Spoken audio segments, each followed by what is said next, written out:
Film ini dimulai dengan seorang montir berkepala botak dan mempunyai tato salib di bagian belakang kepalanya bernama Bradley.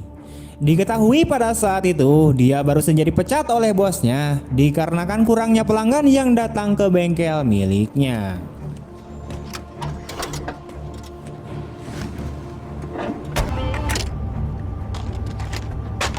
Parahnya lagi, di hari yang sama, dia kemudian menemukan istrinya yang bernama Lauren ternyata berselingkuh dengan pria lain setelah Bradley melihat istrinya berbicara dengan seorang pria di telepon, dan keyakinannya juga menjadi kuat dengan adanya tanda ciuman merah di leher istrinya. I've been seeing somebody.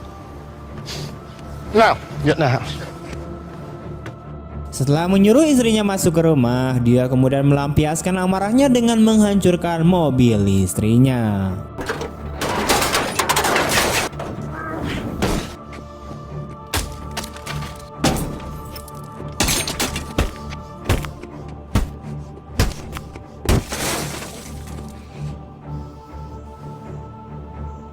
Di dalam rumah, Bradley kemudian bertanya berapa lama dia berselingkuh, di mana sang istri kemudian mengaku telah berselingkuh dengan pria lain selama 3 bulan.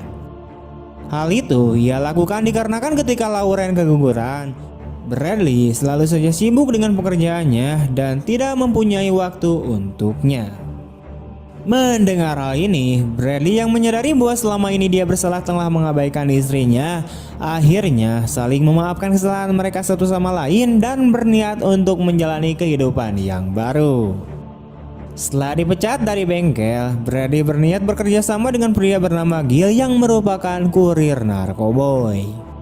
Mendengar ini, istrinya pun tidak setuju dengan keputusannya. Namun, Bradley bersikukuh bahwa tidak mudah baginya untuk mendapatkan pekerjaan dengan cepat dengan kondisi ekonomi yang menantang saat ini.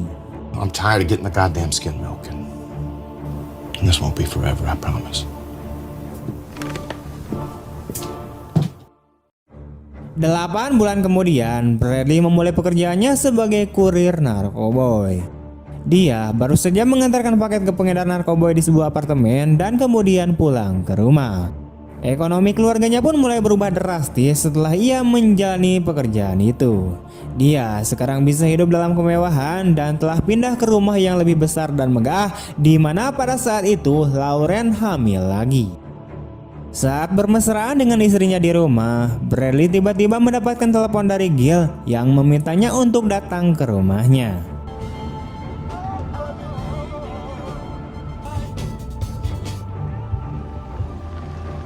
Sesampainya di sana, Bradley kemudian dikenalkan dengan teman baru Gil bernama Eleazar. Eleazar adalah pria gagah dengan rambut hitam dan memiliki jaringan narkoba skala besar di Meksiko. Bradley, it's my top runner. One of the men who will accompany you during the pickup, and this is Roman, the other. Eleazar datang dengan 2 anak buahnya bernama Roman dan Pedro. Kedua pria ini memiliki postur tubuh yang sangat kuat dan besar seperti bodyguard. Eleazar memberitahu bahwa kedua pria ini akan menemani Bradley saat dia bertugas. Namun ide Eleazar ditolak oleh Bradley karena salah satu anak buah Eleazar yang bernama Roman terlihat seperti sedang mabuk narkoboy. Bradley berpikir bahwa jika Roman pergi bersamanya, dia khawatir itu akan menimbulkan masalah baginya. Eleazar membela anak buahnya dan mengatakan bahwa dia telah melatih Roman. Gil kemudian meyakinkan Bradley untuk mengambil tugas bisnis yang sangat penting ini dan dijanjikan libur 3 bulan ketika bayinya lahir. Pada akhirnya, Bradley menerima tawaran itu dengan syarat dia akan memimpin misi dan anak buah Eleazar harus mematuhinya. Kedua belah pihak pun setuju, di mana anak buah Bradley dan Eleazar segera menjalankan misi pengedar narkoboy mereka. We're good. Roman, look at me. If I say dump the package, what do? Dump. Pada malam hari, mereka kemudian tiba di sebuah dermaga. Anak buah Bradley dan Eleazar akan memulai tugas mengambil paket obat yang diletakkan di dasar laut, di mana mereka bertiga memasuki kapal pesiar kecil dan berlayar ke laut.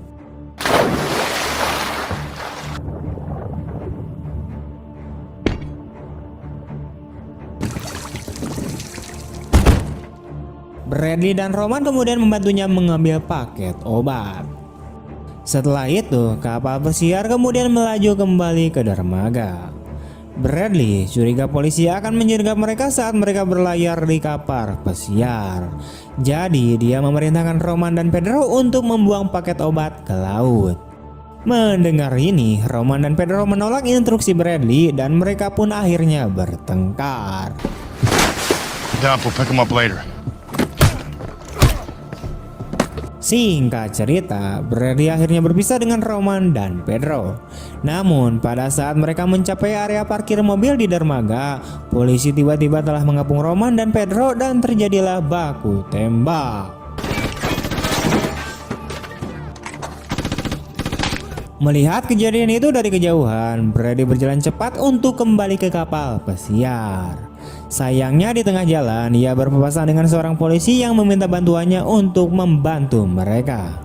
Bradley harus berpikir cepat agar tidak dicurigai dan dia berpura-pura menjadi warga sipil dengan membantu polisi.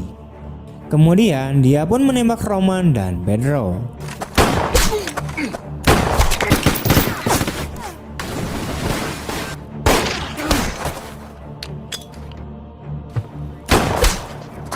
Pedro tewas dalam baku tembak dan Bradley ditangkap polisi dan langsung ditahan.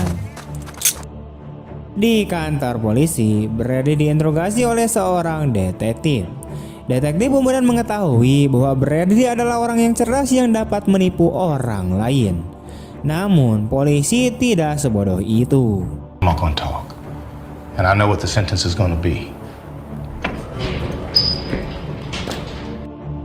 Akhirnya persidangannya pun diadakan dan pengadilan menghukumnya 7 tahun penjara karena pembunuhan dan kepemilikan senjata ilegal. This hearing has come to its lawful conclusion. Setelah dijatuhi hukuman, dia dikirim ke penjara dengan bus penjara.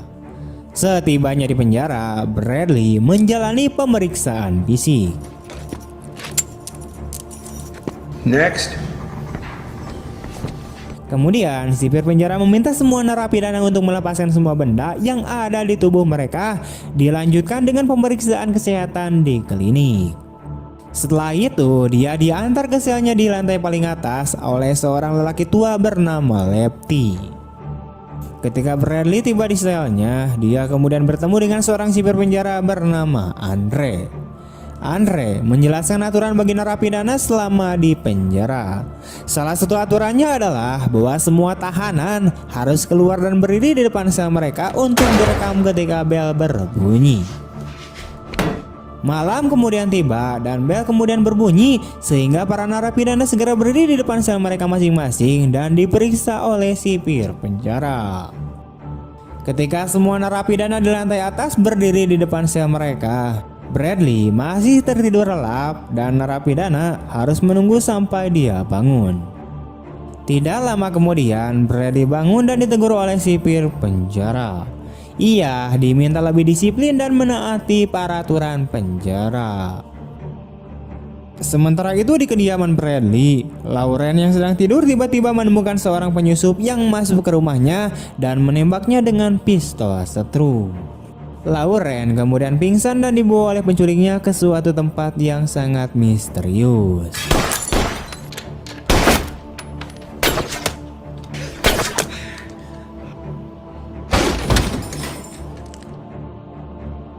Keesokan harinya di penjara, Bradley diminta untuk menemui staf penjara di kantornya. Staf yang bernama Dennis yang mengatakan kepadanya bahwa seorang dokter kandungan ingin bertemu dengannya. Ternyata dokter tersebut adalah dokter kandungan istrinya. Dokter ingin mendiskusikan komplikasi yang dialami Lauren dengan kehamilannya. Bradley kemudian bertemu dengan Dr. Pellman keesokan harinya di ruang penerimaan penjara. Dr. Pellman ternyata adalah Antek Eleazar yang datang ke penjara untuk memberitahunya bahwa bosnya kehilangan 32 juta dolar untuk transaksi narkoba yang gagal saat itu. Kemudian dia menunjukkan foto Lauren duduk di kursi dengan mata tertutup dan tangan terikat. Dr. Pellman mengancam akan menggugurkan kandungan Lauren jika Bradley tidak menuruti keinginan Eleazar. Akhirnya mereka pun mencapai kesepakatan. Bradley diminta untuk menebus kesalahannya dengan membunuh semua narapidana bernama Christopher Brigge yang dijatuhi hukuman seumur hidup. Narapidana berada di penjara yang berbeda, yaitu di blok sel 99. That you have to be transferred. Christopher Bridge. Setelah selesai berbicara dengan tamunya, Bradley kemudian diantar oleh sipir penjara kembali ke dalam selnya. Sebelum memasuki selnya, dia tiba-tiba melepaskan sepatunya dan memulai memukul Andre dengan sepatu itu. Bradley sengaja memancing keributan agar bisa dipindahkan ke sel blok 99 di Red Lab, di mana area penjaranya merupakan penjara tersendiri dengan pengamanan yang maksimal.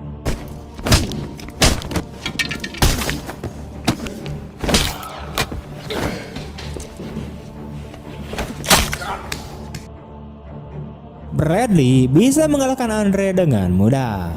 Namun beberapa rekan Andre datang dan berhasil menangkapnya. Bradley kembali menyerang beberapa penjaga penjara dalam perjalanan ke selnya dan perkelahian pun terjadi.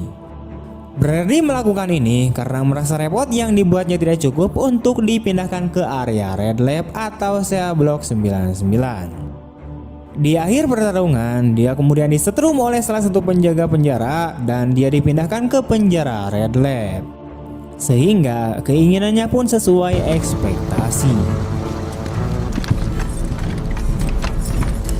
Ketika Bradley tiba di penjara Red Lab, dia kemudian disambut oleh sipir.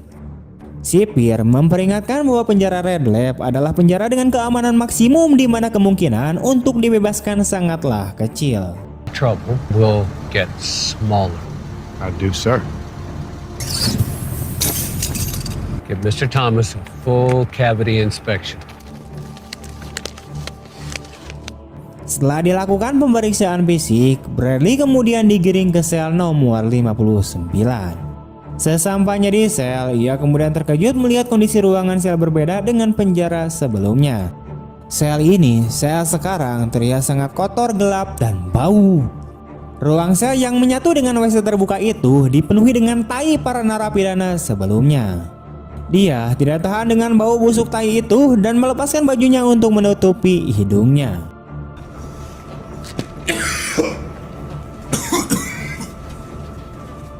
Setelah lama terbaring di selnya, Bradley kemudian didekati petugas yang membawanya keluar untuk menghirup udara segar selama 60 menit. Ketika dia sampai di halaman penjara, dia kemudian didekati oleh seorang narapidana muda bernama Derek. Bradley kemudian bertanya kepada Derek apakah dia mengenal seorang tahanan bernama Christopher. Namun Derek mengaku tidak mengenal napi dengan nama itu. Sesaat kemudian, Bradley menghampiri beberapa narapidana yang sedang berolahraga. Meskipun Derek telah melarangnya untuk mendekati para narapidana, dia masih mengganggu mereka. Di mana akhirnya perkelahian pun tidak bisa dihindari.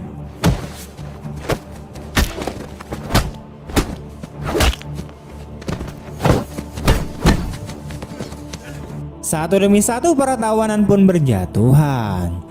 Tidak lama kemudian, penjaga penjara melepaskan tembakan peringatan.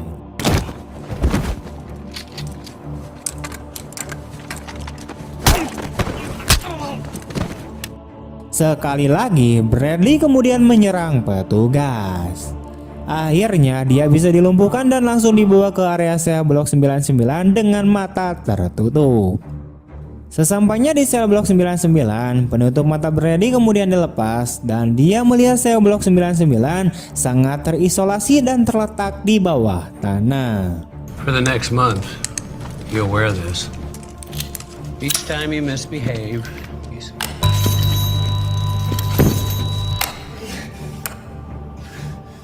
Sebelum memasuki sel, ia mengenakan jaket listrik.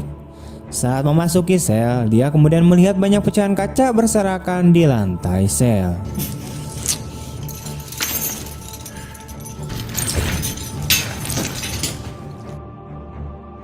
Sementara itu, Lauren terlihat sangat lemah karena disekap di tempat tersembunyi. Dr. Feldman juga di tempat di mana Lauren disekap dengan seorang pria dari Korea yang merupakan dokter aborsi. Namun mereka belum melakukan aborsi pada Lauren, tetapi hanya melakukan pemeriksaan pendahuluan. Adegan kemudian beralih kembali ke dalam penjara, di mana Bradley yang terbaring lemas di selnya mulai meneriakkan nama Christopher. Kemudian narapidana di sebelah menjawab bahwa tidak ada narapidana bernama Christopher. Tidak lama kemudian, penjaga penjara datang untuk menyetrumnya sampai dia tertatih-tatih. Kemudian sipir memberitahu Bradley bahwa beberapa narapidana ingin bertemu dengannya. Bradley dibawa ke ruangan bawah tanah untuk menemui para narapidana. Ternyata saat bertemu dengan para tahanan, salah satunya adalah Eleazar. Your heroics cost me $3.2 million. Bradley kemudian mengetahui bahwa permintaan Dr. Pellman untuk membunuh Christopher Bridges adalah tipu muslihat agar Bradley dapat dipindahkan ke sel blok 99 dan Eleazar dapat menyiksanya. Eleazar berkata dengan marah bahwa dia telah kehilangan 32 juta dolar. Selain itu, karena ulah Bradley, dia dijebloskan ke penjara dan adiknya harus menjadi janda karena dia membunuh suaminya yaitu Pedro saat baku tembak di dermaga. Bradley kemudian disiksa terus-menerus sampai dia lemah. Dia kemudian diperlihatkan foto istrinya yaitu Lauren yang juga terbaring lemas tak berdaya. Setelah penyiksaan itu, Bradley kemudian diseret kembali ke dalam selnya.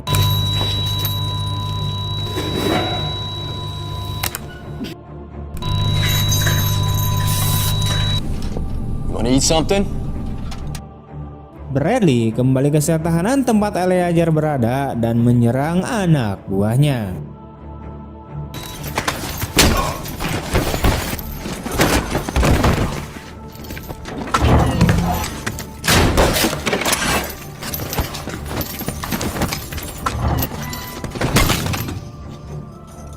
Get in.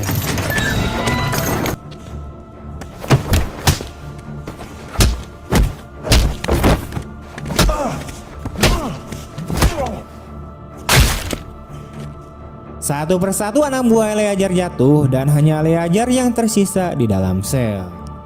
Bradley kemudian mencekik Eleazar dan memintanya untuk mengirimkan pesan ke Dr. Pellman untuk membatalkan aborsi istrinya. Dia juga meminta mereka untuk membawa Lauren ke rumah Gil. Permintaan Bradley kemudian dikabulkan setelah dia mematahkan kaki Eleazar. Call off your guy.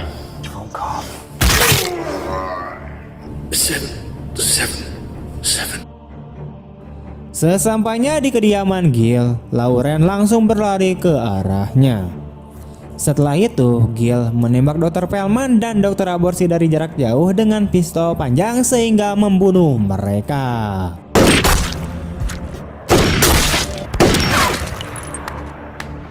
Good. Selama di penjara, setelah menerima kabar bahwa istrinya selamat melalui ponsel, Bradley kemudian memberikan pesan terakhir dan meminta istrinya untuk meletakkan ponsel ke perutnya agar bayi yang dikandungnya bisa mendengar pesan yang akan dia sampaikan. Ia berharap bayinya sangat tumbuh sehat dan cerdas. Bradley terlihat sangat sedih karena dia tahu dia tidak akan pernah melihat anaknya.